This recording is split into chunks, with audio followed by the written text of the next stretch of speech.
সৌহার্দ্যের অবাক অবস্থা দেখে কোনো ভাবাবেগ দেখা দিল না রেশমির মধ্যে। চোখ বন্ধ করতেই সৌহার্দ্য তাকে টেনে বসিয়ে দিল। বিরক্তিকর দৃষ্টিতে চোখ মেলতেই সৌহার্দ্য মুখ অন্ধকার করে ফেলল। মেঝেতে দৃষ্টি ফেলে হতাশার সুরে রেশমিকে বলে, কাল আমি চলে যাব, আর তুমি এখন ঘুমাচ্ছ? রেশমি অকপট জবাব দেয়, তো কি করব? আপনাকে নিয়ে নাচব। সৌহার্দ্য রেশমির গা ঘেঁষে বলে, না জড়িয়ে ধরলেই হবে। রেশমি সরে বসল। তার ফর্সা গালে লাল আভা দেখা দিল। কাঁচামুচু করে এদিক ওদিক তাকাচ্ছে। বিশ্বাস করো, তোমার লজ্জা পাওয়া দেখে আমার শরম লাগছে। আপনি খুব খারাপ, সরে বসুন না। Oh no, sorry. সরাসরি। সৌহার্দ্য একটানে রেশমিকে কাছে নিয়ে আসলো। রেশমির গাল আগের থেকে আরও বেশি লাল হতে লাগলো। হুটহাট সৌহার্দ্যের স্পর্শ সে মেনে নিতে পারছে না। এত লজ্জা লাগছে, সে মন চাইছে মাটি ফাঁক করে নিচে ঢুকে যায়। চুপ করে বেশ কিছুক্ষণ এভাবেই সময় কাটালো দুজন। নীরবতা ভেঙে রেশমি বলে ওঠে, আপনি সত্যিই কাল চলে যাবেন? হুম। আবার কি হবে? কিভাবে থাকবো এই বা আমি? সৌহার্দ্য দীর্ঘশ্বাস ছাড়ল। তার কাছে এর জবাব নেই। বুকটা খা খা করছে। তার নিজের কাছেও খারাপ লাগছে। সে নিজেও যেতে চাইছে না, কিন্তু না চাইলে কি আর সব হবে? তাকে যেতেই হবে। বহু ধার দেনা জমেছে, বিদেশ গিয়ে এসব চুকাতে হবে। তাছাড়া বোনের পাশাপাশি বইয়ের দায়িত্ব এসে জমেছে তার কাঁধে। সংসারের জন্য হলেও তাকে যেতে হবে। ভাবনা চিন্তা সুতো ছেড়ে যায় বুক ভেজা অনুভব করতেই। রেশমি কাঁদছে। চোখের পানি, নাকের পানি সব এক করে ফেলেছে। ইতিমধ্যে সৌহার্দ্যের শার্টখানার বিচ্ছিরি হাল হয়ে গেছে। এই বোকা মেয়ে, কাঁদছো কেন? রেশমি নাক টেনে টেনে বলল, আমার ইচ্ছা হয়েছে। তো দূরে যেয়ে কাঁদো না, আমার জামা ভরিয়ে দিচ্ছ কেন? আপনার কি সমস্যা? এটা আমার স্বামীর শার্ট, আমি শতবার নষ্ট করব, আপনার কি? সৌহার্দ্য হাসে। কদিন আগেও যে মেয়েকে চিনতো না, আজ সে মেয়ে তার জন্য কাঁদছে। না কখনো দেখেছিল, না কখনো কথা হয়েছিল, তবু এ কয়েকদিনে কি টান তৈরি হয়ে গিয়েছে। দুনিয়ার সব ভালোবাসা যেন একত্র করে তার জন্য ঠেলে দিচ্ছে। রেশমির মাথাটা বুক থেকে তুলে দুটো গালে পরপর কয়েকবার ঠোঁট ছুঁয়ে দিল সৌহার্দ্য। তাকে আশ্বাস দিয়ে বলে, মাত্র 4 মাস, এরপর আমি আবার চলে আসব। তখন তুমি বড় হয়ে যাবে, আমরা একসাথে আবারও সংসার করব। একদম কেঁদো না। রেশমি থামল না। কাঁদতে না বললেই কি কান্না থেমে যায়? সে নাক টেনে টেনে তার কথার ফুল ছুরি মেলে ধরল। সৌহার্দ্য কিভাবে থাকবে, কিভাবে চলবে, কার দিকে তাকাবে, কার দিকে তাকাতে পারবে না? কবে ফিরে আসবে, ফিরে আসলে কি করবে, কয়টা বাচ্চা নিবে, কিভাবে ঘর সাজাবে, এসব নিয়ে সারা রাত্রি গল্প করছে। তাকে এক ফোঁটাও ঘুমাতে দেয়নি, নিজেও ঘুমায়নি। দুপুর পেরিয়ে বিকাল ঘনিয়ে আসলো। সৌহার্দ্যকে কিছুক্ষণ বাদে রওনা দিতে হবে। সকাল থেকে সবার সাথে কথা হলেও জমিলা বেগমের সাথে তার দেখাও হয়নি। দরজায় খিল মেরে নিজেকে আটকে রেখেছে জমিলা। সারাদিনেও কোনো খাবার মুখে তুলেনি সে। রেশমি আর সুমিতাকে কয়েকবার ডেকেছে, কিন্তু সে সাড়া দেয়নি, যেন পণ করে রেখেছে কারোর সাথে কথা বলবে না। বাড়ির প্রত্যেকটা সদস্যের মুখ ঈষৎ কালো দেখাচ্ছে। দায় সারাভাবে যে যার কার্য পালন করছে। সৌহার্দ্য চলে যাবে, সেজন্য আজ কোনো কর্তা বাহিরে যায়নি। ঘরে বেশ ভালো ভালো খাবার রান্না হচ্ছে। সুমি নানান জিনিস ভাইয়ের জন্য প্যাকেট করছে, তা অবশ্য লিনার আড়ালে। জমিলার ঘরের দরজায় বেশ কয়েকবার কড়া নেড়ে কোনো সাড়া পেল না সৌহার্দ্য। সেই সময়ে জমিলা বেগম বের হলেন, তবে কোনো কথা বললেন না। সৌহার্দ্য তাকে জড়িয়ে ধরে অনেকক্ষণ কেঁদেছিল। তিনি কোনো রকম পরিবর্তন দেখালেন না। শেষে সৌহার্দ্য রেশমি আর সুমি দুজনকেই তার হাতে দিয়ে তাদের দেখে রাখতে বলেছে এবং ছোট ভেবে ক্ষমা করতে বলেছে। নাতির উপর যতই রেগে থাকুক, শেষে নিজেকে সামলাতে পারেনি, হু হু করে কেঁদে দিলেন। জমিলা বেগম আঁচল দিয়ে চোখের জল মুছতে মুছতে বললেন, সাবধানে যাবি, খবরদার আজে বাজে কিছু মুখে দিবি না। বিদেশিরা বড্ড খারাপ, তাদের দূরে থাকিস। সৌহার্দ্য মাথা নাড়িয়ে সায় দিল। সৌহার্দ্য রেশমিকে ডেকে জমিলার সামনে আনলো। তার হাত ধরিয়ে বলল, দাদি, ও অনেক ছোট, বোঝ জ্ঞান কম। ওর মাকে আমি আশ্বাস দিয়েছি যে ওকে আমি দেখে রাখবো, কিন্তু এখন তো আমি চলে যাচ্ছি, তাই আমার দায়িত্ব তোমাকে দিয়ে দিলাম। তুমি রাখবে না ওর খেয়াল? জমিলা বেগম কোনো জবাব দিলেন না। সৌহার্দ্য উঠে সুমির কাছে যেতেই হো হো করে কেঁদে উঠল সুমি। ভাইকে কতদিনের জন্য চোখের আড়াল করতে চলেছে তার জানা নেই। তার মনে পড়ে প্রথম যেদিন ভাই চলে যাচ্ছিল সেদিন কতই না কেঁদেছিল। কতগুলো দিন মুখে ভাত তুলতে পারেনি। যতবারই মুখে ভাত দিতে গিয়েছিল ভাই কিভাবে খাচ্ছে, কি খেয়েছে কিনা, এসব ভাবলেই আর খাওয়া হতো না। ছুটকি শোন, আমি যখন আবার আসবো তখন যেন চ্যাম্পের সাথে খেলতে পারি। তার জন্য তুই প্রতিদিন ওকে আমার কথা বলবি, যেন সে আমাকে চিনতে পারে। কিরে, বলবি তো? সুমি ভাইয়ের বুকে ঝাঁপিয়ে পড়ে কাঁদছে।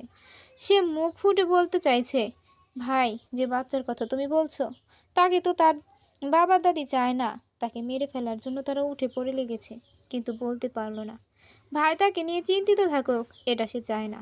খুব কষ্টে নিজেকে সামলিয়ে ভাইকে বলে, ভাই আবার যখন আসবে তখন যেন তোমার নিজেরও একটা চ্যাম্প হয়, আর খুব খুশিতে সংসার করিও।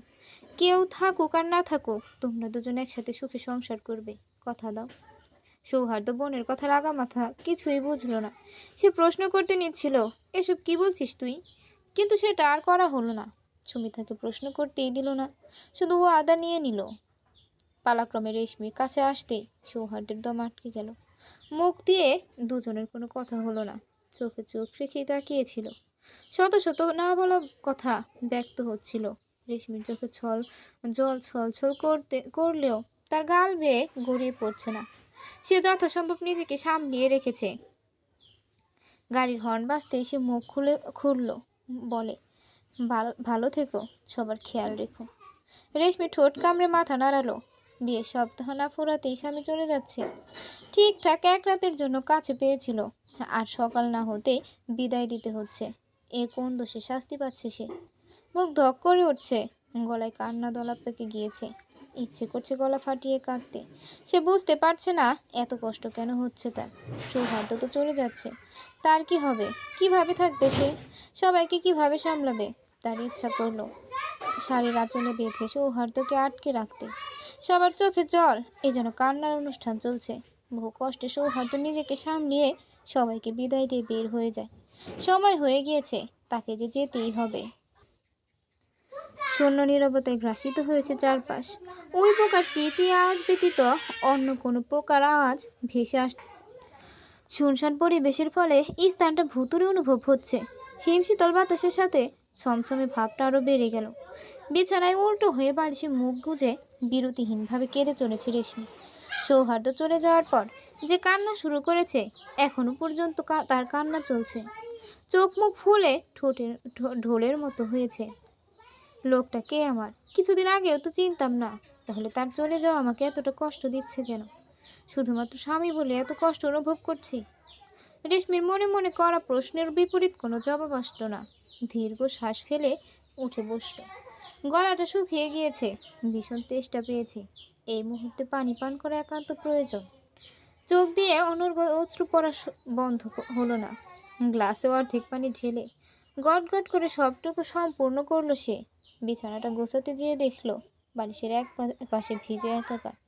এত কান্নার পরেও চোখ দিয়ে পানি পড়ছে। তার চোখে এত পানি। রেশমির মুখে হালকা বিস্ময় ভাব দেখা দিল। বিছানার এক পাশে সৌহার্দ্যের খুলে রাখা ফুল হাতার শার্ট পরে আছে। রেশমি খুব যত্নে হাতে নিল। কয়েক পলক এক দৃষ্টিতে তাকিয়ে থেকে বুকের সাথে মিলিয়ে নিল। শার্টটাকে সৌহার্দ্য ভেবে বেশ শক্ত করে খানিকক্ষণ জড়িয়ে ধরে রইল। একটু পর তার মুখের সামনে এনে বেশ কতগুলো চুমু খেয়ে নিল।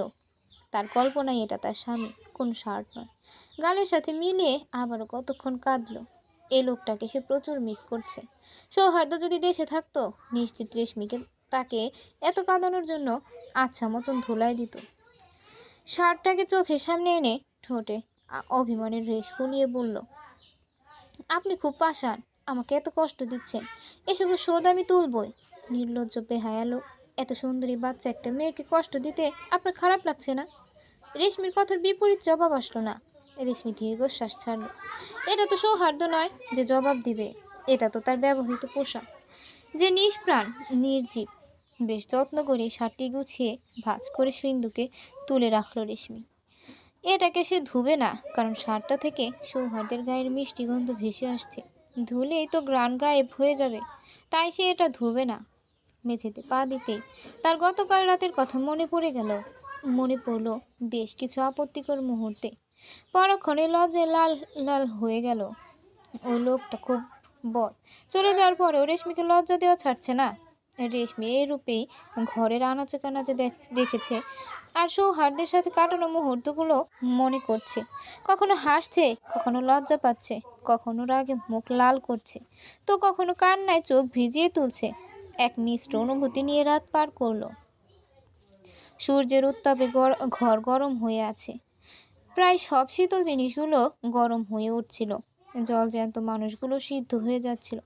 এত গরমে ঘুমানো যায়? গেলেও রেশমি ঘুমাতে পারল না। বিছানা ছেড়ে উঠে গেল। বাহিরে আসতে সে ক্রন্দনের আওয়াজ পেল। দ্রুত গতিতে পা চালিয়ে কান্নার উৎসের দিকে যেতে লাগলো। সুমি টুমি আসতেই চমকে উঠল রেশমি। সুমির কপাল বেয়ে চুইয়ে রক্ত গড়িয়ে পড়ছে। সুমি সেই স্থানে হাত দিয়ে চাপা স্বরে আর্তনাদ করছে। রেশমি প্রায় লাফিয়ে সুমির কাছে পৌঁছালো। কয়েক মুহূর্ত নিজের আঁচল ছেঁড়ার বৃথা প্রয়াস করলো। নিজের কাপড় ছিঁড়তে ব্যর্থ হতে তৎক্ষণাৎ সুমির আঁচলের এক পাশে ছিঁড়ে ক্ষত স্থান বেঁধে দিল। গ্লাস ভর্তি পানি এনে খাইয়ে দিল। রক্ত বন্ধ হওয়ার নাম নিচ্ছে না। রেশমি চিন্তা আর ভয়ে অস্থির হয়ে পড়ল। সুমির হাত দিয়ে তার কপাল চাপ দিয়ে ধরিয়ে সে বাহিরে বেরিয়ে গেল। ঘরের একটু আশেপাশে খুঁজতেই কাঙ্ক্ষিত পাতার লতা পেয়ে গেল। ঝড়মূর্তি নিয়ে হাতের তালুতে পিষিয়ে নিতে সুমির ক্ষত স্থানে লাগিয়ে দিল। কয়েক মুহূর্ত পর পরেই রক্ত পড়া বন্ধ হয়ে গেল। আশ্চর্যজনকভাবে এতগুলো সময়ের মাঝে সুমির আশেপাশে কেউই আসেনি। আপু ব্যথা করছে? সুমি মাথা নাড়িয়ে না বলে মুখ দিয়ে উত্তর দেওয়ার মতো শক্তি এবং ইচ্ছা কোনোটাই পাচ্ছে না। এমন কিভাবে হলো? পড়ে গিয়ে? মিথ্যা বলবো না, তোমার চোখে আমি অন্য কিছু দেখছি। আমাকে স্পষ্ট বলো, কে কি করেছে? শুধু শুধু ভুল ভাবছ। বলছি তো পড়ে গিয়ে এমন হয়েছে। পড়ে গিয়ে থাকলে এতক্ষণে তোমার আশেপাশে কাউকে না কাউকে দেখতাম। এটা কারো সজ্ঞানে করা কাজ, সেজন্যই সে ভ্যানিশ হয়ে গিয়েছে। সুমি প্রতি উত্তর করলো না, চোখ বন্ধ করে রাখলো। কপালের পাশটা টনটন করছে, ছুঁয়ে ঘষাতে ইচ্ছা করছে, কিন্তু তা করা যাবে না। দেখা যাবে রক্তের ফোয়ারাটা ছুটে নদী বানিয়ে ফেলছে। রেশমি বেশ নরম সুরে বলল, ভাইয়া এমন করেছে না? সুমি চমকে উঠল, হক চুকিয়ে চারপাশে তাকালো। সে দ্রুত গতিতে মাথা নাড়িয়ে বলে, না না, উনি কেন এমন করবে? তাহলে কে করেছে? আগের ন্যায় আবারও কোনো জবাব না পেয়ে হতাশ হলো রেশমি। তবুও হাল ছাড়ল না। সুমিকে ভালো করে কথা দিয়ে চেপে ধরতেই সব বলে দিল। সকালে ঘুম থেকে উঠতে একটু বেলা হয়েছিল বলেই লিনা এসে তার এই হাল করেছে। মূলত তাকে ধাক্কা দিয়ে চলে যাওয়ার সময় খাটের কার্নিশে লেগে কপালের ব্যথাটুকু পেয়েছে। তবুও টু শব্দ করল না সুমি। রেশমির মাথায় আগুন জ্বলছে। এরা বউ শাশুড়ি কি পেয়েছে? কেউ না তো বউকে মারছে, তো কেউ ছেলের বউকে মারছে। পেয়েছেটা কি? চুপ করে আছে দেখে কি এসব করা হচ্ছে? দাঁত চেপে রাগটুকু হজম করে নিল রেশমি। সুমিকে নিয়ে তার রুমে শুয়ে দিল। কিন্তু এ মেয়ে কি আর এ বেলায় শোবার মেয়ে? বারংবার চেষ্টা করলো উঠে যাওয়া। অবশেষে রেশমি ধমক দিয়ে দরজা আটকে চলে গেল। আধা ঘন্টার মধ্যে নাস্তা তৈরি করে ফেললো। সবাইকে নাস্তা দেওয়া হলেও লিনাকে নাস্তা দেওয়া হয়নি।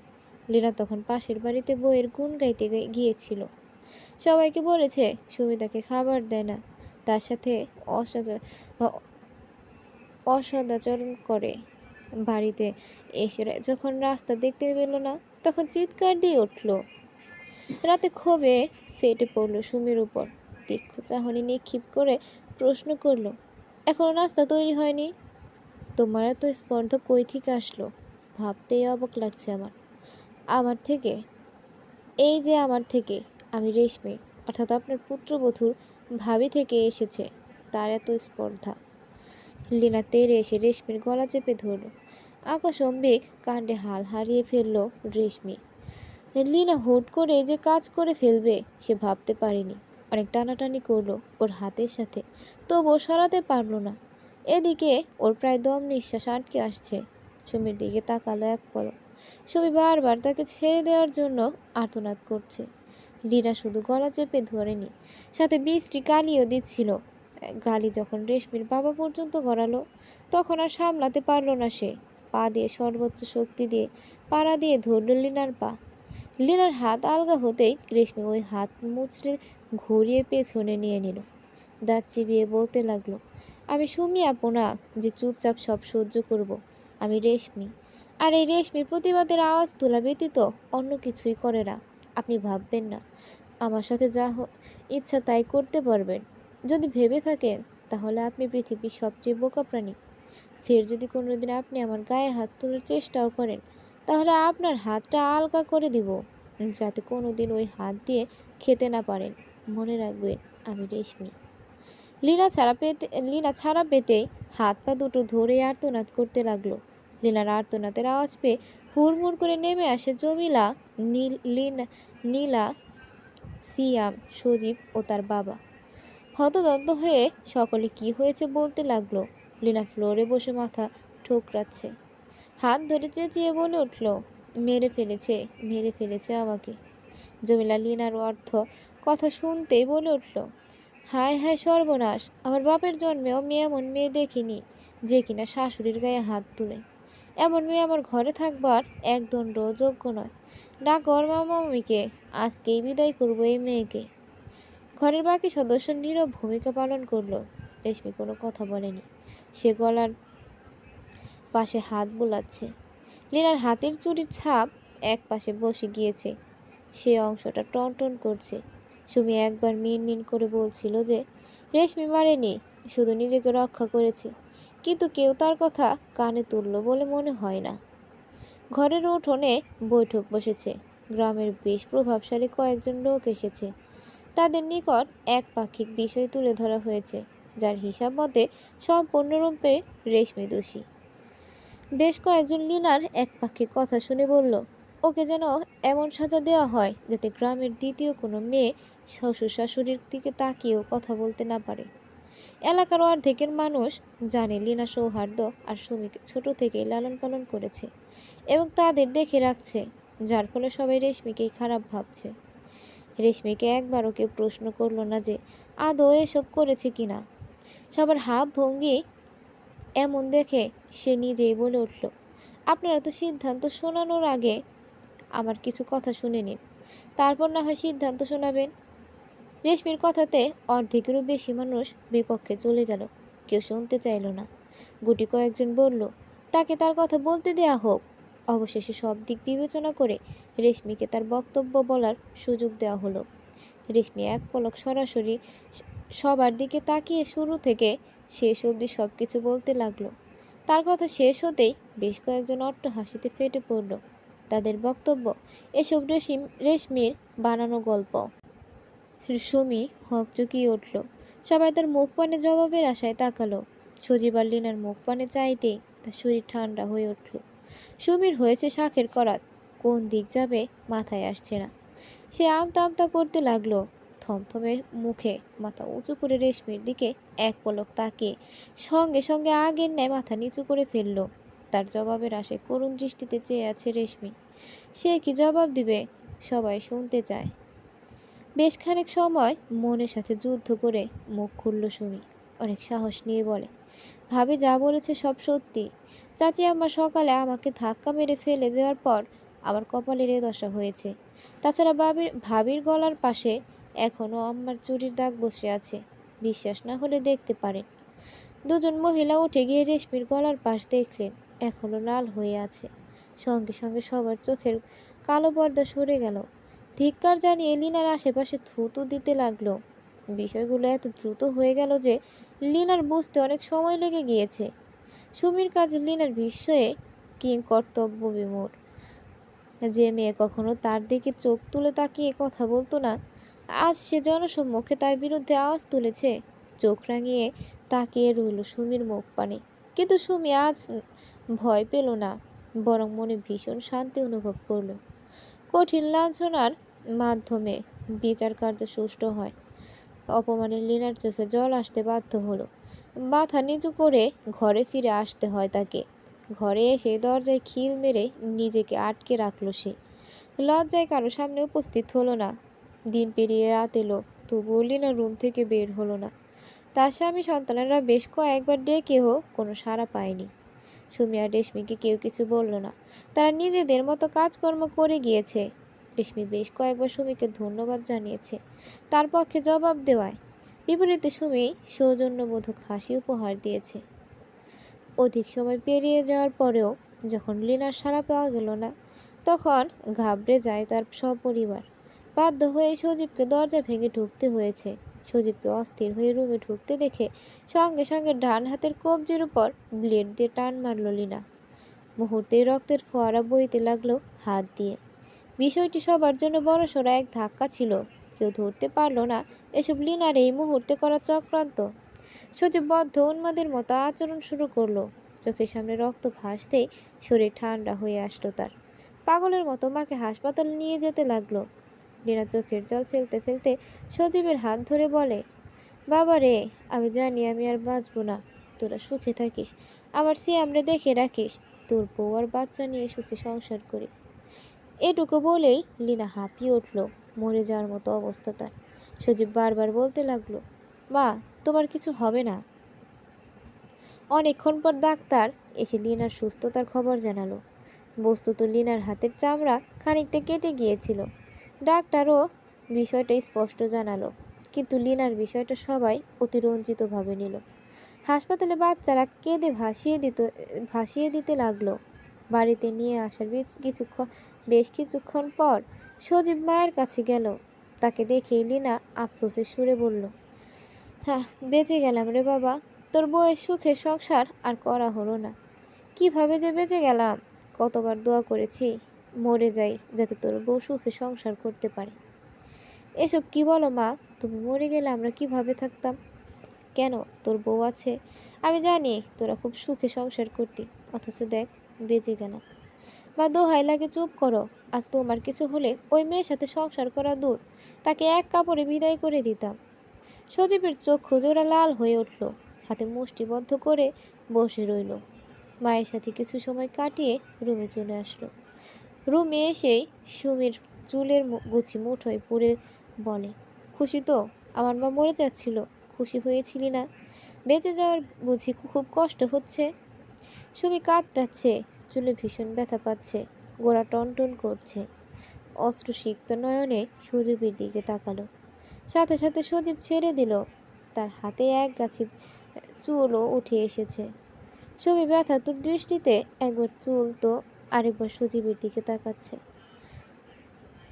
সজীব বেশিক্ষণ সুমির দিকে তাকাতে পারল না। ঘুরে গেল। তার বুকের গভীরেও সে একই কষ্ট অনুভব করছিল। মায়ের অবস্থা তার উপর এতটাই প্রভাব ফেলল যে সে কি করছে না করছে মস্তিষ্ক সজাগ করতে পারল না। সুমি চুপ করে রইল, কোনো প্রতি উত্তর করল না। সেদিনের পর থেকে শুরু হলো সুমির নরক যন্ত্রণা। উঠতে বসতে স্বামী শাশুড়ির শরীর জ্বালানো কথা, সাথে সব ধরনের কাজ। অন্তঃসত্ত্বা হওয়া সত্ত্বেও তাকে দিয়ে ভারী কাজ করানো হতো, এমনকি ধোয়া কাপড়গুলোও ধুতে হতো। রেশমি এসব সহ্য হচ্ছিল না, কিন্তু সে যতবার প্রতিবাদ করতে যেত ততবারই সুমির উপর আলাদা অত্যাচার হতো। যতটুকু পারত ততটুকু সে সাহায্য করত। মাঝে মাঝে সুমির এত কষ্ট দেখে রেশমি কেঁদে দিত। না সইতে পারা রেশমিও একদিন এসব অভ্যস্ত হয়ে উঠল। সুমিকে যত কাজ করতে দেয়া হতো তার সব কিছুই সে করে দিত, যাতে সুমি একটু শান্তি পায়। হঠাৎ একদিন খবর আসলো সুমির বাচ্চা নষ্ট হয়ে গিয়েছে। তখন সুমির 4 মাস চলছিল। তার জীবনে অনেক বড় ধাক্কা ছিল এ ঘটনা। সবার উপর প্রভাব ফেলছিল বাচ্চা নষ্ট হওয়ার ঘটনা। সেদিন চাপা স্বভাবের সুমিটাও গলা ছেড়ে কেঁদেছিল। তার আর্তনাদের ধ্বনি কাঁদতে বাধ্য করেছিল মানুষজনকে। বাচ্চা বাচ্চা করে কাঁদতে লাগলো রাত দিন। তার এই আহাজারি দেখে শাশুড়ি বলে, এসব তার ঢং, বাচ্চাটাকে সে ইচ্ছা করে নষ্ট করেছে। বাচ্চা নষ্ট হওয়ার পরেও কম কথা শোনাতে হয়নি সুমিকে। যা মুখ দিয়ে আসতো তাই বলতো লিনা। এসব শুনে সুমি নিজেকে গুটিয়ে নিল সবার থেকে। সুমির অবস্থা বেগতিক দেখে রেশমি কাঁদতে কাঁদতে বলে, আপু, আমি যদি জানতাম সেদিন সাক্ষী দেওয়ার পরিণাম এমন হবে, তাহলে জীবনও আপনাকে সাক্ষী দিতে দিতাম না। সুমি কোনো প্রতিক্রিয়া দেখালো না। সে কেমন যন্ত্রের মতো হতে লাগলো। কারোর সাথে কথা বলতো না, মিশতো না, সবসময় একাকী থাকতো। আপু, তুমি ঠিক আছো তো? সুমি মাথা নাড়িয়ে জবাব দিত, হ্যাঁ ঠিক আছে, কি হবে আমার? রেশমি আর করার মতো কোনো প্রশ্ন পেত না। সুমিও তার সাথে স্বাভাবিক দেখাতো। রেশমি জানে যতটা স্বাভাবিক সুমি নিজেকে দেখাচ্ছে, সে ঠিক ততটা স্বাভাবিক নয়। হয়তো বড় কিছু চলছে সুমির ভেতরে, যা সে টের পাচ্ছে না। অবশেষে বাচ্চার শোক কাটাতে না পেরে কিছুদিনের মধ্যেই দুনিয়ার মায়া ত্যাগ করল সুমি। মানসিক চাপের ফলে তার নিঃশ্বাস নেওয়ার সকল বায়ু কার্বন ডাইঅক্সাইডে পরিণত হয়ে গিয়েছিল। যেখানেই নিঃশ্বাস নিত সেখানেই বিষ পেত, তাই বাঁচতে পারল না বেশি দিন এই বিষাক্ত পরিবেশে। চলে গেল সবাইকে মুক্ত করে। নিষ্ঠুর পৃথিবী তাকে শান্তিতে বাঁচতে দিল না। সে কি চেয়েছিল? এক মুঠো সুখ, আর তো বেশি কিছুই চায়নি। 3 বেলা খেটে খেয়ে স্বামীর সাথে সুখে সংসার করতে চেয়েছিল, হেসে খেলে বাঁচতে চেয়েছিল। এর থেকে তো আর বেশি কোনো প্রত্যাশা ছিল না তার। এই শহরে সুখের বড্ড অভাব, বড্ড অভাব। সকলে যাকে সুখী মানুষ হিসেবে চিনত, বাস্তবে তার জীবনে সুখের ফোঁটাও ছিল না। ছিল না কোনো আনন্দ, শুধু ছিলই হতাশা আর এক সাগর দুঃখ। সূর্যের প্রখর তাপমাত্রায় গরম হয়ে উঠেছে বাসা বাড়ির টিন ছাদ। এত এত গরমের মধ্যেও বাড়ি ভর্তি মানুষ, লোকজনই গিজ গিজ করছে ঘর বাড়ি। চারদিক শোকের মহল, কান্নাকাটির আওয়াজ দূর দূরান্ত থেকে শোনা যাচ্ছে। ইতিমধ্যে সুমির মৃত্যুর সংবাদ ছড়িয়ে গিয়েছে চারদিকে।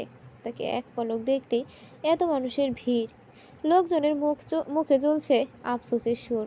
সুমির মৃত্যুর সংবাদ শুনলেই প্রত্যেকের মুখে অবিশ্বাসের তাক লেগে যায়। এ যেন কোনো বিস্ময় আর অবাক কাণ্ড, বিশ্বাসই করতে চায় না কেউ। সাদা কাপড়ে মুড়িয়ে ঘরের মাঝখানে শুইয়ে রাখা হয়েছে তাকে। মানুষজন আসলেই মুখের কাপড়টা উল্টিয়ে দেখানো হয়। কি সুন্দর সাদা গোলগাল মুখ, মৃত্যুর কোনো ছাপ তার মুখে পরিলক্ষিত হচ্ছে না। দেখতে সুস্থ স্বাভাবিক মানুষের মতো লাগছে। মনে হচ্ছে চোখ বন্ধ করে ঘুমিয়ে আছে, এক্ষুনি বোধহয় চোখ খুলে ফেলবে, অথচ এমন কিছুই ঘটবে না। জমিলার চোখ ফুলে ঢোল হয়ে গিয়েছে, সাথে হাত পা দুটো। তবুও নাতনির কাছ থেকে সরছেন না। কেঁদে কেঁদে তিনি বলছেন, ও নাতিন, আমার রেখে তুই চলে গেলি, তোর এছাড়া আমি কীভাবে থাকবো রে? সুমির কোনো নড়াচড়ো নেই। মরা মানুষ আবার নড়ে নাকি? জমিলার অবস্থা খারাপ হতে দেখে লোকজন তাকে সরিয়ে নিতে চাইছেন, কিন্তু তিনি নড়ছেন না। সুমিকে ধরে তার কান্নার শেষ নেই। নাতিন যে তার বড় আদরের, কিভাবে সহ্য করবে আর কিভাবেই বা মেনে নিবে? লীনা অজ্ঞান হয়ে পড়ে আছে। এটা তার নাটক কিনা তা কারো বোধগম্য হচ্ছে না। তবে সুমির মৃত্যুতে সে বেশ বড়সড় ধাক্কা খেয়েছে। এই মেয়ের কারণেই ছেলেকে হাতের মুঠোয় রাখতে সক্ষম হয়েছিলেন তিনি। সজীবকে সবসময় সুমির ভয় দেখিয়ে আঁচলে বেঁধে রেখেছেন। এবার কি হবে? সৌহার্দ্যের অঢেল টাকা হাতিয়েছেন সুমির উছিলায়, কিন্তু এখন তো ডিম পাড়া হাঁসটা উড়াল দিল। কিভাবে ভোগ করবেন টাকা আর সম্পত্তি? এদিকে সজীব লাবত্যা, তার কোনো খবর নেই। সুমির সংবাদ শোনার পর তার আর খবর নেই। বাচ্চা নষ্ট হওয়ার পর প্রথমবারের মতো কিছু হারিয়েছে এমন অনুভূতি হয়েছিল তার। হৃদয়ে শূন্যতা অনুভব করত, ভেতর থেকে একদম ভেঙে গিয়েছিল। কিন্তু সুমিকে অধিক মাত্রায় ভেঙে পড়তে দেখে নিজেরটা প্রকাশ করল না। খুবই স্বাভাবিক ভঙ্গিমায় চলাচল করছে। বাচ্চা নষ্ট হওয়াকে তুচ্ছ ব্যাপারের মতো সুমির সামনে তুলে ধরেছে, যাতে সুমির ভেতরের হাহাকারটা একটু হলেও কমে আসে। কিন্তু আফসোস, তার হলো কই? বরং তাকে রেখে বুকে এক আকাশ অভিমান পুষে ছেড়ে গেল। বুকের এক অংশে তীব্র হাহাকার অনুভব করছে সজীব। মাকে খুশি করতে কারণে অকারণে সুমির উপর অত্যাচার করছে। সে কখনো ভাবেনি অত্যাচারের পাল্লা এত বেশি হবে যে তার বউ পৃথিবী ছেড়েই চলে যাবে। হাত পা ছুঁড়ে কাঁদছে সে। তার এক একটা গগন ভোলানো চিৎকার আকাশ কেঁপে উঠছে। চলে যাবার সে তো চলে গিয়েছে। প্রায় মানুষজন সজীবের মতো, যখন থাকে তখন মূল্য দেয় না, যখন হারিয়ে ফেলে তখন সেটার জন্য আফসোস করে, কেঁদে মরে। এর অন্যতম একটি কারণ হলো, লোকজন যখন ভালো কোনো জিনিস খুব সহজে পেয়ে যায় তখন সেটা তাদের কাছে হয়ে যায় মূল্যহীন। তারা ভাবে, এটা তো এমনিতেই পেয়ে গিয়েছি, এটাকে কেন দাম দিব? অথচ মূল্য না দিতে দিতে এক সময় যখন জিনিসটা হারিয়ে ফেলে তখন সে জিনিসের মূল্য অনুভব করে, বুঝতে পারে জিনিসটা তাদের জীবনে কতটা প্রয়োজনীয় ছিল। তখন বুঝতে আর কোনো লাভ হয় না। তারা শূন্যতায় ভুগতে থাকে, এক বুক হতাশা নিয়ে কাটতে হয় জীবন। স্ত্রীর লাশ কাঁধে নিয়ে এলোমেলো পায়ে চলছে সজীব। হাত পা নিশ্চল, এক কদম যেতেই ঢুলে ঢালে যাচ্ছে সে। অনর্গল স্রোতের ধারা বইছে চোখ দিয়ে। পৃথিবীর সবচেয়ে বড় হতভাগা ব্যক্তি বোধ হয় সজীব, যে স্ত্রীর লাশ কাঁধে বয়ে নেওয়ার ভাগিদার হয়েছে। উন্মাদের মতো কত সময় যে সে কেঁদেছে তার হিসাব নেই। এক ঘরে এক রুমে দুজন মানুষ এত বছর থাকছে, তাদের প্রেম হওয়া তো অনিবার্য ছিল, কিন্তু সজীব নিজেকে প্রেমিক পুরুষ বলে আখ্যায়িত করে না। সে জানে পৃথিবীতে যদি নিকৃষ্ট স্বামী খোঁজা হয় তাহলে সর্বপ্রথম তার নাম আসবে। লীনাকে সম্পত্তির প্রলোভনটা সেই দেখিয়েছিল, যাতে সুমিকে বিয়ে করতে পারে। তার আকাঙ্ক্ষা ছিল দিন শেষে যেন সুমি তার কাছেই থাকে। তার দৃঢ় বিশ্বাসও ছিল থাকবে, কারণ সুমির যে আর যাওয়ার কোনো জায়গা নেই। সে যত মারুক কাটুক, শেষে তার কাছে, তার ঘরেই থাকবে। কখনো ভাবিনি যে মেয়েটা একদিন টুপুস করে পৃথিবী ছেড়েও চলে যেতে পারে। যত কদম পা দিচ্ছে সে তত কদমে চোখের জল পড়ছে, তার বুক জ্বালা করছে, শরীর টলছে, নিঃশ্বাস আটকে আসছে। তার মনে হচ্ছে সে আর বাঁচবে না। কবরের উপর শেষ মোট মাটি সে দিল। কাঁদতে কাঁদতে কবরের ওপর শরীর ছেড়ে দিল। শেষ হয়ে গেল সুমির জীবনযাত্রা। রইল না তার জীবনের আর কোনো অধ্যায়। কেটে গেল আরও কয়েকটি মাস। বদলে গেল গুটি কতক মানুষের জীবনধারা। ধীরে ধীরে স্বভাবগতভাবেই অভ্যস্ত হয়ে উঠল নতুন জীবনধারা। চলতে লাগলো দিন, কাটতে লাগলো সময়। ডিসেম্বরের মাস। শীতের মৌসুম চলছে, ঠান্ডা পড়া সবে শুরু হয়েছে। তবুও কি নিদারুণ শীত লাগছে সৌহার্দের। গায়ে গরম কাপড়ের সাথে কম্বল জড়িয়ে বসেছে সে। অনেক দিন পর চিঠি লিখতে বসেছে। বিদেশে আসার অর্ধ বছর পেরিয়ে যাচ্ছে। এতগুলো সময় পেরিয়ে যাওয়ার পরেও কোনো কিছুতে মন বসাতে পারেনি সৌহার্দ্য। সব কিছুতেই সে বিরক্ত হতো, অস্থির হতো। কিছুই ভাল লাগতো না। চোখের সামনে শুধু পরিবারের প্রতিচ্ছবি, রেশমির হাসি মুখ মাখা চেহারা। সারাক্ষণ তার মন ভীষণ অস্থির থাকে বাড়ি এবং দেশের জন্য। প্রত্যেকটা সময় কবে দেশে ফিরবে তার দিন গুনতে থাকে সে। আজ চিঠি লেখার কারণটা বিশেষ। এর আগে একবার চিঠি পাঠিয়েছে, সাথে টাকা পয়সাও, কিন্তু ফিরতি কোনো জবাব আসেনি। ভাগ্যের কি নিষ্ঠুর পরিহাস। সুমির মৃত্যুর 4 দিনের দিন এই টাকা আর চিঠি পাঠিয়েছিল। জবাব আসবে কিভাবে? কেউই তো জবাব দেওয়ার মতো অবস্থায় ছিল না। সেসব তার সৌহার্দের জানা নেই, তাই আজ আবার চিঠি লিখবে রেশমিকে উৎসর্গ করে। তার মনে বাচ্চা বউটার জন্য অনেক কথা জমেছে। বেশ কিছু সময় পরেও সাদা কাগজের উপর কালো বল পয়েন্টের কোনো দাগ দেখা দিল না। কি লিখবে সেটাই মাথায় আসছে না তার। কলম চলছে না, মাথাটা কেমন ফাঁকা ফাঁকা। অনেক ভাবনা চিন্তার পর কলম তুলল সৌহার্দ্য। লিখতে লাগলো, প্রিয় অশোক। শিরোনামটুকু উচ্চারণ করতেই হয়তো তোমার কপাল কুঁচকে গিয়েছে। ভাবছো তোমার নাম না লিখে অশোক কেন লিখলাম? এই প্রশ্নের জবাব দিতে এই চিঠিটি। এমন অসুখ কারো হয়েছে বলতে পারো, যে অসুখ কাউকে বাঁচতে দেয় না, খেতে দেয় না, এমনকি শুতেও দেয় না, সর্বক্ষণ শুধুই পীড়া দেয়। আজ অবধি না পেরেছে ডাক্তার, না পেরেছে কবিরাজ, তবুও দেখিয়েছি সকল হসপিটাল। তুমি বিহীন অসুখের ন্যায় নেই কোনো ওষুধ, নেই কোনো ট্যাবলেট। এ অসুখের একমাত্র মেডিসিন যে তুমি। তাই তো সুস্থ হইনি আমি। অসুখে যে বড্ড অসুস্থ আমি। অসুখের নাম তুমি। হ্যাঁ, অসুখের নাম তুমি, যার এক পলক চাহনির জন্য মরিয়া হইয়া আছি আমি, যাকে স্পর্শ করার জন্য দিনরাত ছটফট করছি আমি। কবে দেখব তোমায়? কবে মিটবে আশা? কেন এত খারাপ অসুখের নেশায় জড়িয়েছ আমায়, যার উত্তাপে দিন দিন জ্বলে পড়ে ছারখার হচ্ছে। বৃষ্টি হয়ে নেমে নিভিয়ে দাও না এই আগুন, যাতে দুদণ্ড সময় শান্তিতে ঘুমাতে পারি। জানো, তোমার চিন্তায় কত শত রাত নির্ঘুম কাটে। চুপি চুপি এসে কপালের মধ্যভাগে অধৈর্য যুগল স্পর্শ করিয়ে ঘুম পাড়িয়ে দাও, যাতে বাকি সময় নিশ্চিতে কাটাতে পারি। এই, তুমি কি জানো তোমার নেশা কত ভয়ঙ্কর? জানো কি নেশার কত অসীম ক্ষমতা? ইতি, তুমি নামক অসুখে আক্রান্ত ব্যক্তি। সৌহার্দ্য আরও একটা চিঠি লিখল। সেটা পারিবারিক, যেখানে দাদি, চাচি, বোন সাথে ছোট্ট এক লাইনে রেশমির কথাও জিজ্ঞেস করলো। সে কিভাবে থাকছে তার বর্ণনাও দিল।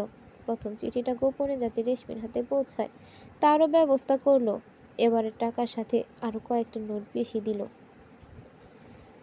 সে নোটগুলো সুমির জন্য বরাদ্দ করে দিল। সেগুলো দিয়ে সে যেন ভালো ফলমূল আর শাকসবজি খায়, বাচ্চা যেন সম্পূর্ণভাবে সুস্থ থাকে সেটার বিশেষ সতর্কবার্তাও বোনের জন্য লিখেছে। টাকা পাঠাতে দেরি হওয়ায় জন্য ক্ষমা চেয়ে নিয়েছে।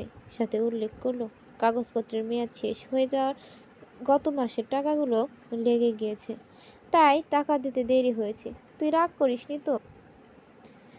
পালা বদলে রীতি পরিবর্তন হয়েছে, বদলে গিয়েছে আবহাওয়া, শুরু হয়েছে নতুন ব্যবস্থা, ঘটেছে প্রযুক্তির আবির্ভাব, সাথে বদলে গিয়েছে রেশমি। পরিবর্তন ঘটেছে তার চেহারায়। গোলগাল লাবণ্যযুক্ত চেহারা হারিয়ে ফেলেছে সে। শুকিয়ে কাঠ হয়েছে, চোখের নিচে কালো দাগ পড়ে কোঠরে ঢুকে গিয়েছে। আগে সে ছোট গরনের শরীর বদলে গিয়েছে। মুখে দেখা দিয়েছে প্রাপ্তবয়স্ক কুমারী মেয়েদের ছাপ। সাংসারিক চাপে শরীরে ধবধবে সাদা রং চাপা পড়ে গেছে। পড়বেই বা না কেন? সংসারের দায়িত্ব যে এসেছে তার কাঁধে।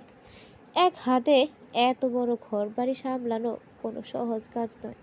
বেসামাল মানুষকে সে তাকে সামলাতে হয়। এই যে তার কর্তব্য। স্বামীর সংসার মানেই তার সংসার। নিভৃতে নিজ সঙ্গে দিন কাটায় কাঙ্ক্ষিত মানুষটির আশায়। সব কষ্ট মুখ বুজে সহ্য করে নেয় সেই ব্যক্তিটির জন্য।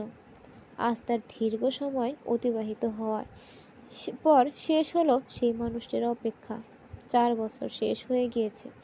আজ সৌহার্দের ফিরে আসার কথা। চিঠিপত্র থেকেই দিনটি জেনেছে সে। খুশিতে তার সইছে না তার, তবে মুখে তা ফুটিয়ে তুলছে না। আবার দুঃখ হচ্ছে। কি জবাব দেবে সুমির ব্যাপারে? তার মনটা বড্ড অস্থির, পাখির মতো ডানা মেলে উঠতে চাইছে। সে এত খুশি কই রাখবে? স্বামী নারীদের মনের রাজা। এই স্থানে যোগ্য মানুষ খুব কম বসতে পারে, খুব কম মানুষই ভাগ্যবতী হতে পারে। রেশমি সেই ভাগ্যবতীদের একজন। স্বামী হলো সুখ দুঃখ যন্ত্রণা আর ভালোবাসা। রেশমির নিকট সৌহার্দ্য ঠিক এমন। তার চিন্তা হচ্ছে বহুদিন পর সৌহার্দ্যকে কাছে পাওয়ার সুখ সইতে পারবে তো সে? চোখের আড়াল হলেই নাকি মনের আড়াল। অথচ তাদের এত বছর দূরত্ব ভালোবাসা আড়াল করেনি, বরং আরো বাড়িয়ে দিয়েছে। মাঝে মাঝে সম্পর্কে দূরত্ব খুব বেশি দরকার, কারণ তখন মানুষটি শূন্যতা তাকে বুঝিয়ে দেয় সে কতখানি ভালোবাসে। এই আপাত দৃষ্টিতে দূরত্ব ভালোবাসার বহিঃ প্রকাশের মাধ্যমে। চাপা উত্তেজনা আর কৌতূহল নিয়ে বাড়ির সামনে পা রাখল সৌহার্দ্য। 2 হাতের ব্যাগপত্র খুব শক্ত করে ধরে রেখেছে সে। চোখে মুখে উচ্ছ্বাসিত হাসি। রোদের আলোয় ঝলমল করছে সে মুখখানি। নীলাট লম্বাটে চেহারা আর প্রশান্ত ললাটের আশেপাশে ছড়িয়ে আছে হাসির কিরণ। আগে থেকে বেশ বদলেছে গড়ন। দেখতে সুঠাম আর শক্তিশালী লাগছে। পরনে জিন্স প্যান্ট, সাথে সাদা ও শার্টের উপর ঝোলানো নেভি ব্লু কালারের কোট। গলায় কালো টাইও লাগিয়েছে, হাতে সিলভার রঙের ঘড়িয়ে পড়েছে। সব মিলিয়ে দেখতে বেশ লাগছে তাকে। এত সাজসজ্জা শুধুই প্রিয়তমার জন্য। তাকে আকৃষ্ট করতে এত এত ফর্মালিটি করেছে সে। সিএনজি ড্রাইভারকে টাকাটা দিয়ে ঘরে আসতে বলল। চারদিকে এত গরম পড়েছে। লোকটা বোধ হয় ভীষণ ক্লান্ত হয়েছে। 1 গ্লাস ঠান্ডা জল খেতেই এই নিমন্ত্রণ। ঘরের সামনে আসতেই তার ভ্রুজোড়া কুঁচকে গেল। এ পাশে নতুন আরেকটা ঘর দেখা যাচ্ছে। দুটো ঘর। মাথায় বিভিন্ন চিন্তা ঘুরপাক খেলো। পরক্ষণে ভেবে নিল হয়তো কোনো দরকারে বানানো হয়েছে। ঠোঁটে প্রশস্ত হাসি ঝুলে সৌহার্দ্য ডাক দিল, সুমি, ও সুমি। কথাটা বলেই একটু ভাব নিয়ে দাঁড়ালো সে। বোনটা এসে নিশ্চয়ই তাকে লজ্জা দেওয়ার সকল বন্দোবস্ত করবে, সাথে তার বাচ্চা বউটাকেও শরম দেবে। সে মুচকি হাসতে লাগলো। সুমিকে আসতে না দেখে সে আবারও ডাক দিল, কিরে, কই গেলি তুই? দেখে যা, আমি এসে গিয়েছি। ললারের হাসি সরছেই না। এতদিন পর আপনজনকে কাছে পাওয়ার শোক তাকে পাগল করে দিচ্ছে। দম ফাটা খুশি লাগছে তার। সকলকে দেখবে, কথা বলবে, হাসবে, থাকবে। মনে কি যে খুশি। কিন্তু যখন বোনের বিভীষিকাময় কাহিনী শুনবে, তখন কি হাল হবে তার? কেমন প্রতিক্রিয়া দেখাবে সে? তখনই কি থাকবে এই হাসি? সৌহার্দ্যের দ্বিতীয় ডাক গিয়ে পৌঁছেছে রেশমির কানে, যার তরঙ্গে মনে উথাল পাথাল শুরু করে দিয়েছে। হাতের গামছা বিছানায় ফেলে প্রায় দৌড়ে ঘর থেকে বেরিয়ে আসলো সে। একদম সৌহার্দের কাছাকাছি পৌঁছাতেই থেমে গেল সে। ঠোঁট আর চোখ জোড়া কাঁপছে। পলকহীন তাকিয়ে রইল সৌহার্দের নীলাভ চোখের দিকে।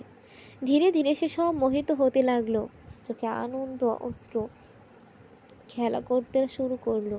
কত মুহূর্ত তৃষ্ণার্তের মতো চেয়ে রইল দুজন, যা দুজনের জানা নেই।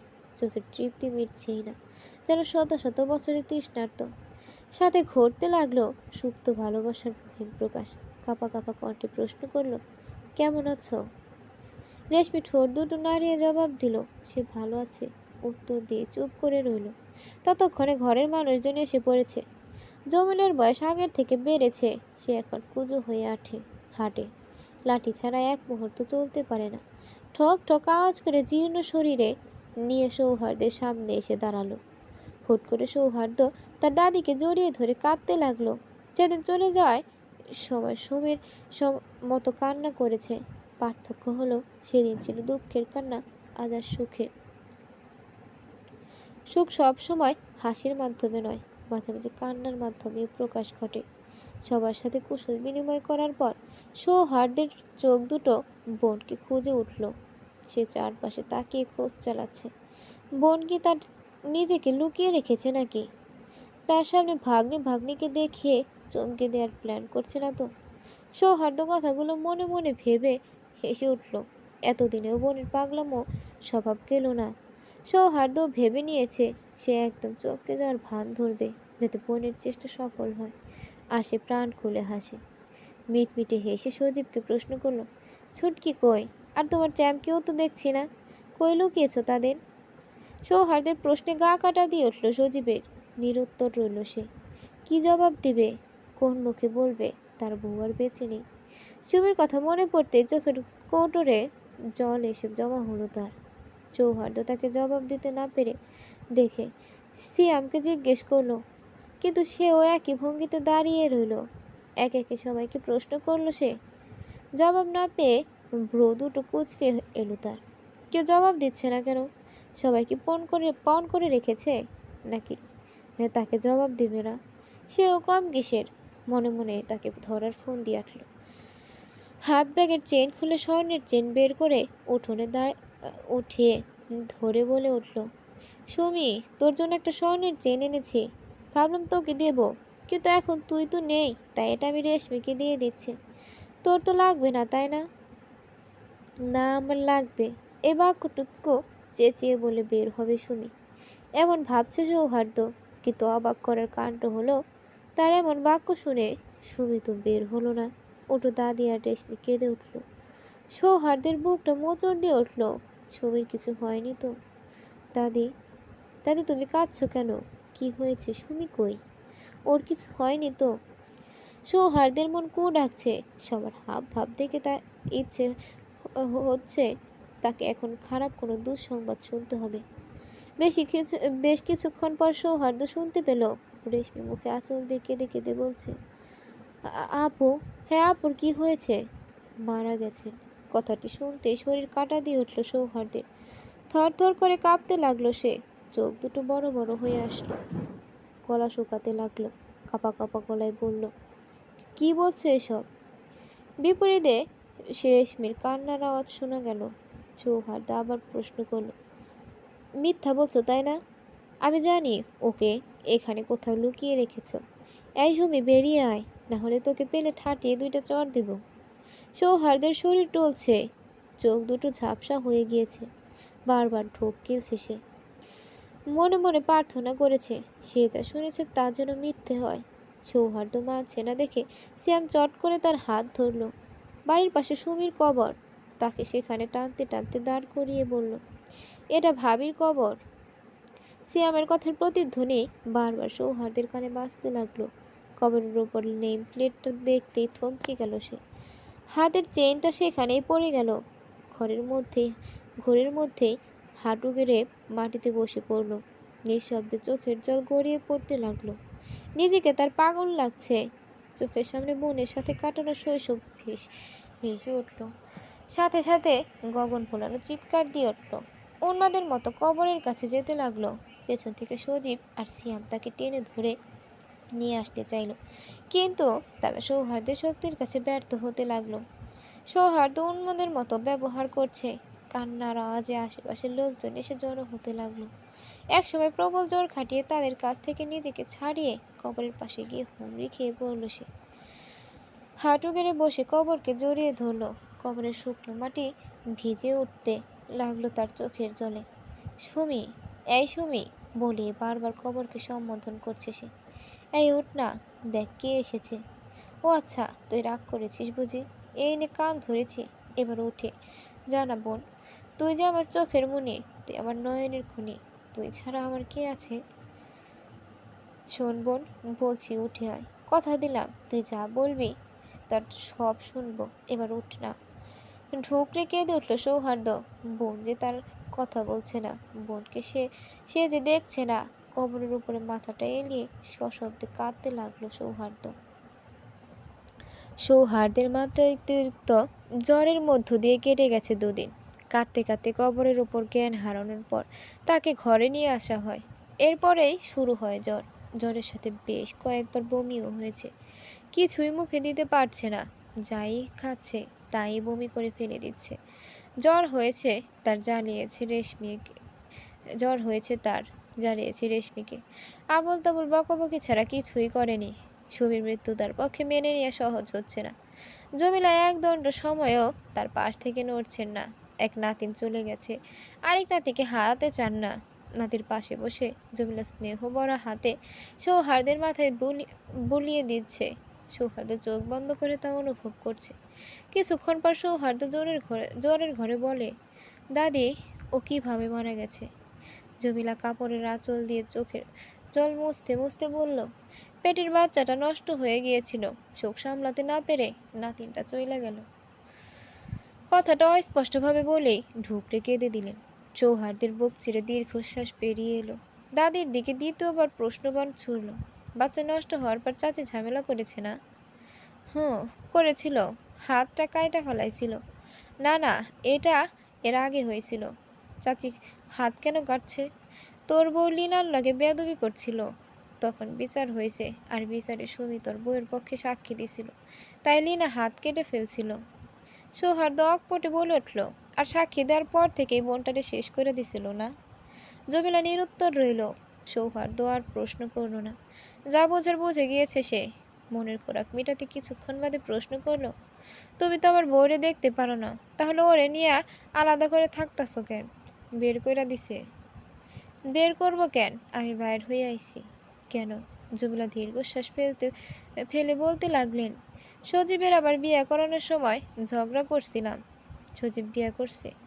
হ, মাইয়ারা বিশাল বড় লোক, অনেক টাকা দিছে, জিনিসপত্রও দিছে।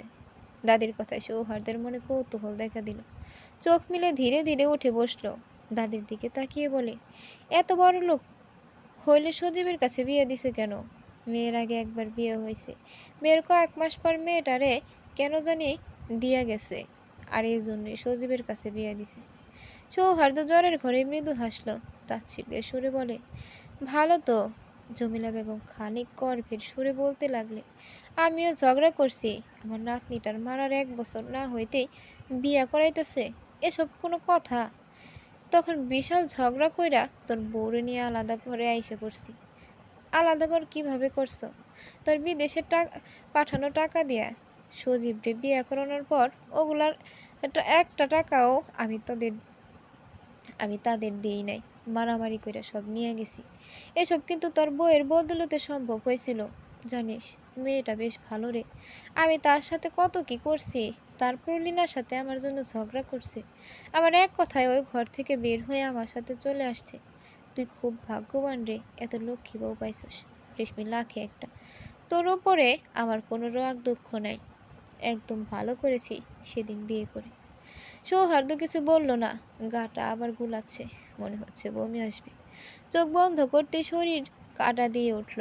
কল্পনায় চোখের সামনে সুমির বিভীষিকাময় জীবন ভেসে উঠছিল। অনুমান করছে কে কি করেছে সুমির সাথে। বুকটা তীব্র হাহাকার করছে। মৃত্যুর আগের সকল ঘটনা সে অনুমান করতে পারছে। মনে মনে প্রতিজ্ঞা করে নিল বোনের মৃত্যুর প্রতিশোধ সে নিয়েই ছাড়বে। তীব্র ক্রোধের সহিত অসুস্থ শরীর নিয়ে বেরিয়ে পড়ল। ঘণ্টা খানেকের মধ্যেই সে বোনের মৃত্যুর জন্য বিচার বসালো। রেশমি এসব দেখে সৌহার্দ্যকে বারণ করছে। সে বলেছে শুধু শুধু ঝামেলা হবে, প্রকৃতপক্ষে কিছুই হবে না।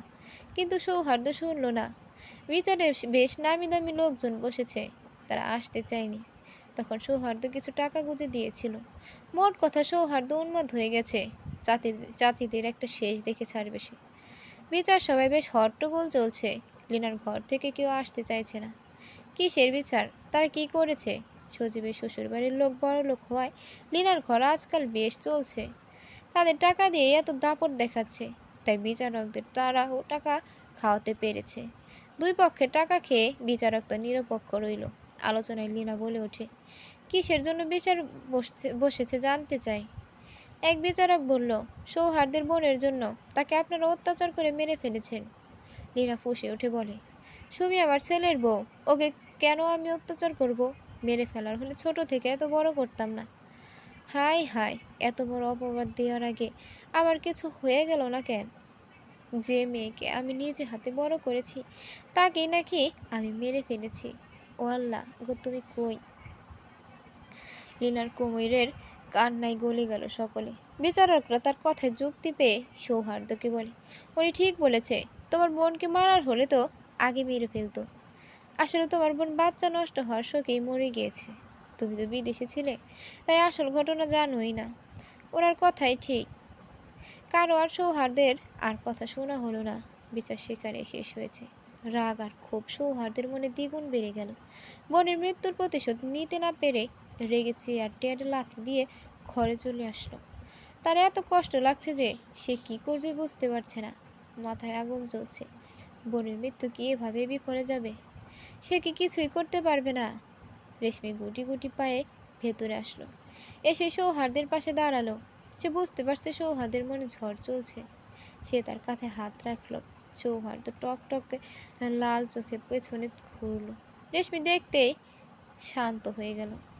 কান্না পাচ্ছে তার। ভাষণ অবস্থা ভীষণ অবস্থায় অসহায় লাগছে। সে টলমল চোখে রেশমিকে বলে, আমি কিছুই করতে পারলাম না। আমার বোনের মৃত্যুর কোনো বিচার হলো না। বলতে বলতে সৌহার্দ্য বসে পড়ল। রেশমি তার মাথায় হাত বুলাতে লাগলো। তার কোলের ওপর মুখ গুজে কাঁদতে লাগলো সৌহার্দ্য। রেশমি ভীষণভাবে অনুভব করছে সৌহার্দ্যের কষ্ট। তারও কষ্ট হচ্ছে সুমির জন্য। কিন্তু সৌহার্দ্য এভাবে ভেঙে পড়লে তো হবে না। তাই রেশমি সান্ত্বনা দিয়ে বলল, এই পৃথিবীতে কোনো মানুষ চিরস্থায়ী নয়। সময় ফুরিয়ে গেলে সবাইকে একদিন পৃথিবী ছেড়ে চলে যেতে হবে। এমনকি আমি, আপনি, আমরা কেউই নয়। আপুর সময় শেষ হয়ে গিয়েছে, তাই ওনাকে চলে যেতে হয়েছে। আপুর কথা যা হয়েছে, আপুর সাথে যা হয়েছে, তার জন্য উপরওয়ালা আছেন। তিনি সবসময় দেখছেন। ওনারা একদিন তাদের প্রাপ্যটুকু ঠিকই পাবেন। এর জন্য আপনি নিজেকে দোষ দিতে পারেন না। আপনার তো কোনো দোষ নেই। এবারে সৌহার্দ্য খানিকটা সামনে নিল নিজেকে। রেশমির কথায় মনোবল খুঁজে পেল সে। সেদিন আবার জ্বর দেখা দেয় তার। সারাদিন বিছানায় শুয়ে রইল। রাতের দিকে শুরু হলো ঝড়। টিনের ঘরের উপর বৃষ্টির ফোঁটা পড়ার সাথে সাথে ছমছম আওয়াজ হচ্ছে। বৃষ্টির সঙ্গে ঘরও শীতল ভাব প্রবেশ করেছে। সৌহার্দ্য জ্বর নিয়ে শুয়ে আছে। বেশ দূরত্ব রেখে বসে আছে রেশমি। কিছুক্ষণ বাদে সৌহার্দ্য চোখ মেলে রেশমির দিকে তাকালো। তার চোখে স্পষ্ট দেখা যাচ্ছে তীব্র আকুতি। সৌহার্দ্য হাত বাড়িয়ে রেশমির আঙুলগুলো ছুঁয়ে দিল। রেশমি খানিকটা কেঁপে উঠল। সৌহার্দ্য বলল, তুমি আমার কাছে আসো। এত দূরে কেন? বাইরে ঝুমঝুম বৃষ্টি হচ্ছে, ঠান্ডা বাতাস বইছে। তোমার কি অন্যায় কিছু করতে ইচ্ছে করছে না? লজ্জায় রেশমির মুখ লাল হয়ে উঠল। মাথা নুইয়ে চুপ করে রইল। সৌহার্দ্য মৃদু হেসে বলল, তোমাকে এত সুন্দর লাগছে কেন? চোখ বন্ধ করতে ইচ্ছে হচ্ছে না। রেশমির লজ্জার পরিমাণ আরো বেড়ে গেল। দাঁত মুখ খিচে বিছানার চাদর খামচে ধরল। আড়ষ্ট হয়ে বলল, আগে বুঝি সুন্দর ছিলাম না? তখন তো পিচ্ছি ছিলে, এখন তো বড় হয়ে গেছো। আগে একদম লজ্জা পেতে না, যেচে আমার কাছে আসতে। এখন তো লজ্জায় আমার দিকে তাকাও না পর্যন্ত। রেশমি চুপ করে শুনে রইল। কয়েক মুহূর্ত বাদে সৌহার্দ্যকে ফিসফিস করে বলে ওঠে, তুমি কি জানো তোমার সব কিছু আমাকে চুম্বকের মতো আকর্ষণ করছে। তোমার নাক, ঠোঁট, চোখ, লজ্জারাঙা হাসি, গোলাপি গোলাপি গাল, সব সব কিছু। কথাগুলো রেশমির কানে পৌঁছাতেই শুরুর কাঁটা দিয়ে উঠল। এত লজ্জা এর আগে পায়নি সে। লোকটা এসব কি বলছে? কিচ্ছু কি মুখে আটকায় না? তিনি কি বুঝে না এসব তার লজ্জা লাগে? উথাল পাতাল মনকে শান্ত করার চেষ্টা করলো। নিজেকে ধাতস্থ করে সৌহার্দ্যের দিকে হালকা ঝুঁকে মাথাটা টেনে নিয়ে বলল, ঘুমান, জ্বরে পাগল হয়ে গিয়েছেন। কিসব আবল তাবল বকছেন? ঘুমিয়ে পড়লে সুস্থ হয়ে উঠবেন। দিশমিত কাঁথা তার বুকের ওপর নিয়ে আসার আগেই সৌহার্দ্য কাঁথা সব রেশমির হাত ধরে ফেলল। পলক্ষীনভাবে রেশমির চোখের দিকে তাকিয়ে বলে, আমি তো সুস্থ হতে চাই, তুমি তো আমাকে অসুস্থ করে রেখেছ। মনে অশান্ত চেনা জানা ঝড় তুলে দিয়েছ, আর পুরুষালী চোখে রাতের পর রাত পানি নামিয়েছ। আরামের ঘুম কেড়ে নিয়ে রাত জাগা পাখি বানিয়েছ। ওকে তীব্র লাল নীল ব্যথা সৃষ্টি করেছ। রেশমি চোখ বন্ধ করে আছে। সৌহার্দ্যের কথা তার বুকে তীব্র স্পন্দন সৃষ্টি করছে। সে কাঁপছে। এত ভয়ানক কথা এ লোক কীভাবে বলছে? শরীর নিস্তেজ লাগছে। এ বোধহয় ঢলে পড়বে। রেশমির অবস্থা দেখে মৃদু হাসলো। কানের কাছে মুখটা গিয়ে ফিসফিস করে বলল, আমার সব অসুখের কারণ তুমি, আমার সব অসুখের উপশম তুমি, আমার সব অসুখের নাম তুমি। ব্যাস, রেশমি আর নিজেকে ধরে রাখতে পারল না। চোখ বন্ধ রেখেই গায়ে এলিয়ে দিল পেছনের দিকে। সে কাঁপছে, গলা শুকিয়ে আসছে।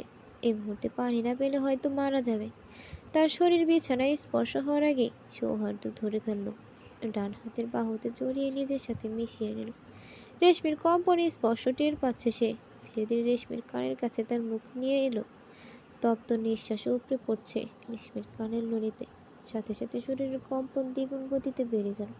দুই হাতে খামচে ধরল পরনের পোশাক।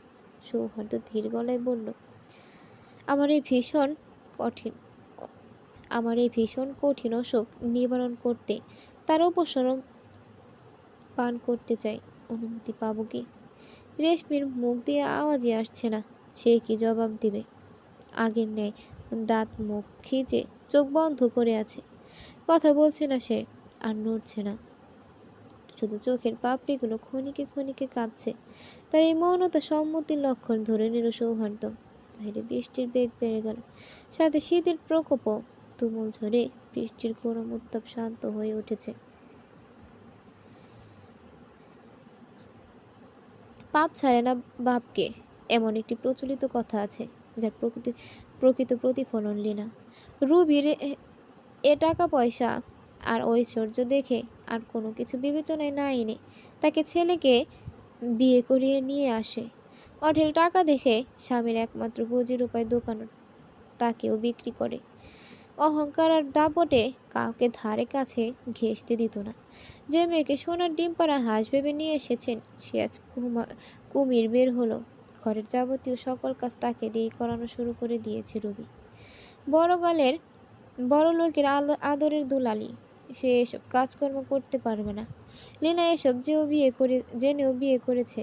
ভেবেছে কয়দিন পর হয়তো ঠিকই তার ছেলের বউ সব করবে। তাছাড়া টাকা তো পাচ্ছে সে।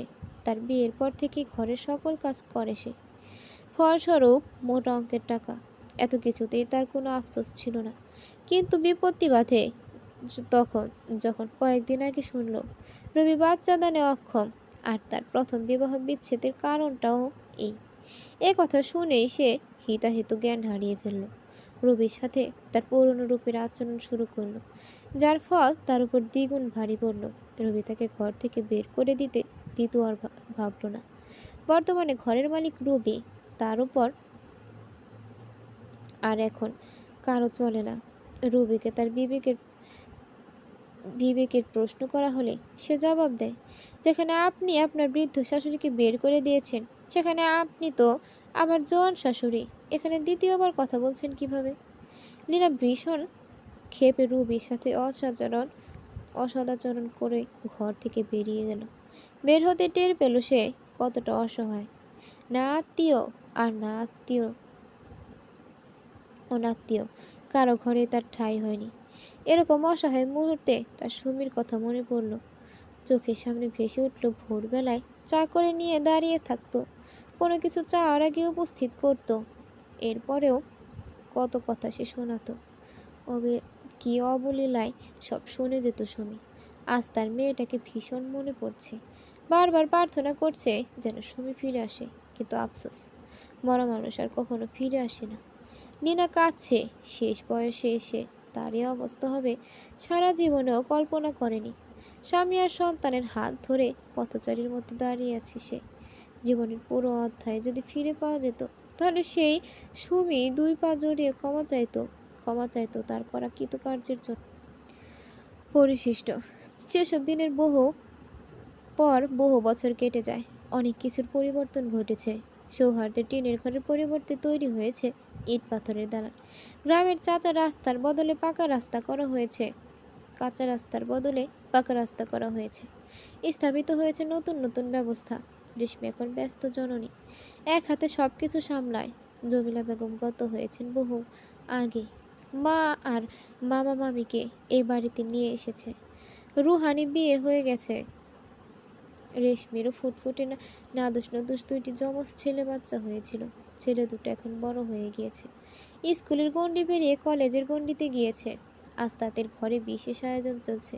তার প্রধান অতিথি অসহায় গরিব এতিম মানুষজন। বিশেষ কারণ হলো এই দিনে সুমি মারা গিয়েছিল, তাই প্রতিবারের ন্যায় আজও তার জন্য খাওয়ানোর আয়োজন করা হচ্ছে। আঁচলে ভেজা হাত মুছতে মুছতে জানালার পাশে এসে দাঁড়ালো রেশমি। বাহিরে উঁকি দিতে দেখলো তার স্বামী সন্তান পরম যত্নে সহিত সকলকে খাবার বেড়ে দিচ্ছে। এ দৃশ্য দেখে চোখ জুড়িয়ে গেল। সারাদিনের ক্লান্তি নিমিষেই গায়েব হয়ে গেল। এক জীবনের দুঃখ করে আজ সুখের ছোঁয়া পেয়েছে সে। পেয়েছে স্বামীর প্রগাঢ় ভালোবাসা। সে এত সুখী হবে জানলে কখনো আগের দুঃখগুলোর জন্য কাঁদতো না। জানালার পাশ থেকে সরে পেছনে ঘুরতে সৌহার্দ্যকে দেখল। তার ভাবনা চিন্তার মাঝে কখন সৌহার্দ্য এসে দাঁড়িয়েছে সে টেরই পায়নি। সৌহার্দ্য ভ্রু বাঁকিয়ে বলল, বুড়ো হয়ে গেছি বলে আমার দিকে তাকানো যায় না? কখন থেকে দাঁড়িয়ে আছি, একবারও ফিরে দেখলে না?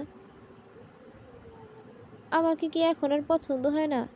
সৌহার্দ্যের ভাবসাব দেখে রেশমি মৃদু হেসে বলল, আপনি একটা পাগল।